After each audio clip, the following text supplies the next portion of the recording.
அப்படி போடு, தெரியாமல் உளறிய திமுக, மாஸ் காட்டிய இந்தியா.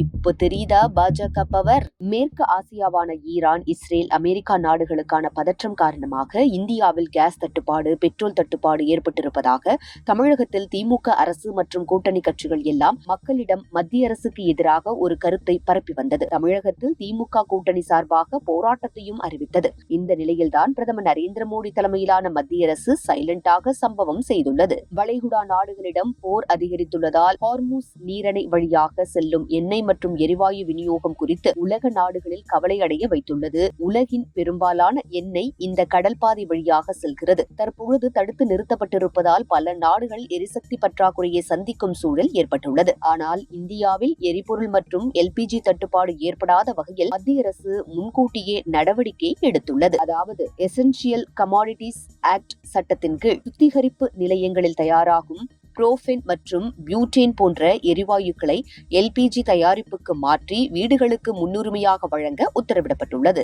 இந்த நடவடிக்கையை Indian oil, Bharat petroleum, Hindustan petroleum போன்ற அரசு நிறுவனங்கள் மேற்கொண்டு வருகின்றன. மேலும் இந்தியாவிடம் சுமார் 74 நாட்களுக்கு போதுமான எண்ணெய் கையிருப்பு இருக்கிறது. உலகின் 40க்கும் மேற்பட்ட நாடுகளிலிருந்து எண்ணெய் இறக்குமதி செய்யும் வசதியும் இந்தியாவுக்கு உள்ளது. ரஷ்யாவிலிருந்து கிடைக்கும் தள்ளுபடி விலை எண்ணெயும் தொடர்ந்து இந்தியாவுக்கு வந்து கொண்டிருக்கிறது. இதனால் நாட்டில் பெட்ரோல், டீசல் மற்றும் எல்பிஜி விநியோகம் எந்த ஒரு தட்டுப்பாடும் இல்லாமல் வழக்கம் போல் நடைபெற்று வருகிறது. வீட்டில் பயன்படுத்தும் கேஸ் முதல் ஆட்டோ எல்பிஜி, சிஎன்ஜி கேஸ் என எந்த ஒரு தட்டுப்பாடும் இந்தியாவில் இல்லை. தற்பொழுது இந்தியாவிடம் பெரிய அளவில் வெளிநாட்டு நாணய கையிருப்பும் பல நாடுகளிலிருந்து எண்ணெய் இறக்குமதி செய்யும் திறனும் இருப்பதால் உலகளாவிய எண்ணெய் நெருக்கடியை சமாளிக்கும் வலுவான நிலைமையில் இந்தியா இருப்பதாக வல்லுநர்கள் தெரிவிக்கின்றனர். இதன் மூலம் தமிழக அரசு மக்களிடம் கொண்டு போய் சேர்க்க நினைத்த விஷயம் மத்திய அரசு தவிடு பொடியாக்கி உள்ளது என்றே கூறப்படுகிறது.